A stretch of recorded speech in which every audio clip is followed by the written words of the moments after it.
मेरे प्यारे प्यारे बच्चों, जैसा कि आपने से पहले जो है पास्ट इंडिफिनिट पढ़ा है, उसके बाद में हमने आपको पास्ट कॉन्टिन्यूस के बारे में भी बताया है। तो पास्ट कॉन्टिन्यूस का हमने आपको पॉजिटिव सेंटेंस पढ़ाया है, उसके बाद में पास्ट कॉन्टिन्यूस का हमने आपको नेगेटिव सेंटेंस पढ़ाया है। आज हम आपको पढ़ाने वाले हैं पास्ट कॉन्टिन्यूस का इंटरगेटिव सेंटेंस। जैसा कि पास्ट कॉन्टिन्यूस का जो आपका पहचान होता है रहा था, रहे थे, इस प्रकार से इसका पहचान होता है। पास्ट कॉन्टिन्यूस का इंटरगेटिव आइए थोड़ा विस्तार से देख लेते हैं। जैसे कि आपका इंटरोगेटिव सेंटेंस, इंटरोगेटिव का मतलब होता है प्रश्नवाचक शब्द।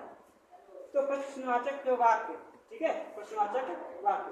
तो प्रश्नवाचक वाक्य में हमारे जो होते हैं दो प्रकार के होते हैं। कितने प्रकार के होते हैं? दो प्रकार से। इंग्लिश में बोले तो interrogative sentences are two types. Okay, interrogative sentence are two types. One यानी HV टाइप, HV यानी हेल्पिंग वर्ब से संबंधित होते हैं, ठीक है। यानी ये वो वाक्य होते हैं कि जब प्रश्नवाचक शब्द वाक्य आरंभ में आ जाता है, यानी वाक्य जैसे शुरू हुआ वैसे यहाँ पे क्या गया, क्या, यानी प्रश्नवाचक शब्द वाक्य आरंभ में ही आ गया। जैसे ही हमने शुरू किया वैसे ये शुरुआत में ही आ गया। उसके बाद में जो हमारा सेकंड वाला होता है QW का मतलब होता है क्वेश्चन वर्ड टाइप। तो जब प्रश्नवाचक शब्द वाक्य के कहाँ आता है? मध्य में आता है। कहाँ आता है? मध्य में आए, ठीक है। कहाँ है? मध्य में, यानी बीच में आ जाए। जैसा कि एग्जाम्पल नंबर सेकंड में यहाँ पे लिखा हुआ है, क्यों ये आपका अनीता का क्यों रो रही थी, यहाँ पे अनीता के रोने के लिए क्यों यहाँ पे बीच में आ गया, जबकि क्या तुम कल अपने भाई को पीट रहे थे, तो क्या यहाँ पे सबसे पहले आ गया।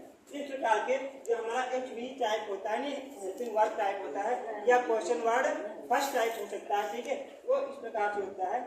सबसे पहले इसके बनाने के नियम भी सेम रहेंगे, जैसा कि इससे पहले हम आपको बता चुके हैं या पढ़ा भी चुके हैं इससे पहले।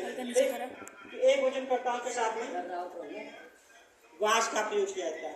इसका प्रयोग होता है, एक वचनकर्ताओं के साथ में वास का प्रयोग होता है, जबकि बहुवचन जो कर्ता होते हैं उनके साथ में वेर का प्रयोग किया जाता है।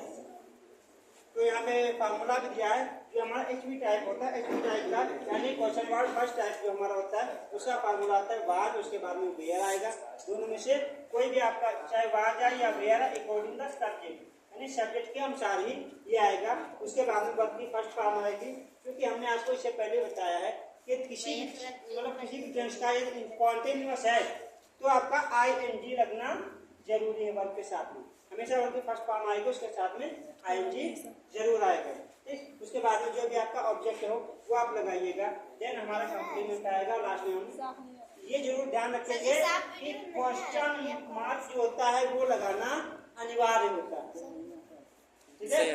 उसके बाद में सेकंड नंबर में QW टाइप में आता है वाज या वेयर, दोनों में से कोई एक आएगा। उसके बाद अकॉर्डिंग का सब्जेक्ट, उसके बाद में हम यहाँ पे लिखेंगे वर्ब की फर्स्ट फॉर्म, देन हमारा ING आएगा, ऑब्जेक्ट आएगा, कॉम्प्लीमेंट आएगा। जैसे कि यहाँ पे एग्जांपल है हमारा, क्या लिखा, क्या तुम कल अपने भाई को पीट रहे थे, यानी अपने भाई को पीटने वाला कौन है? तुम के लिए हम यहाँ पे क्या लिखेंगे?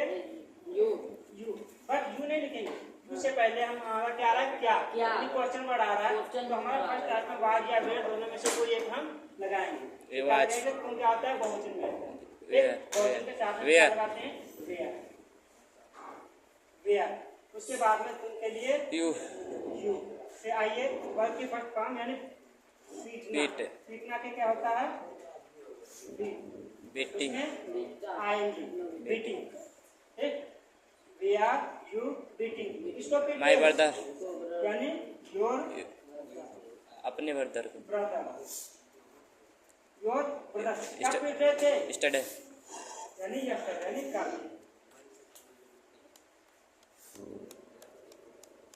सेकंड नंबर में देखिए, अनीता कल क्यों रो रही थी, यानी सबसे पहले क्यों आएगा? वाई, अनीता एक बच्ची वाई। उसके बाद में चूंकि अनीता क्या है हमारा सिंगर है, तो वाई के साथ में वाच, फिर अनीता,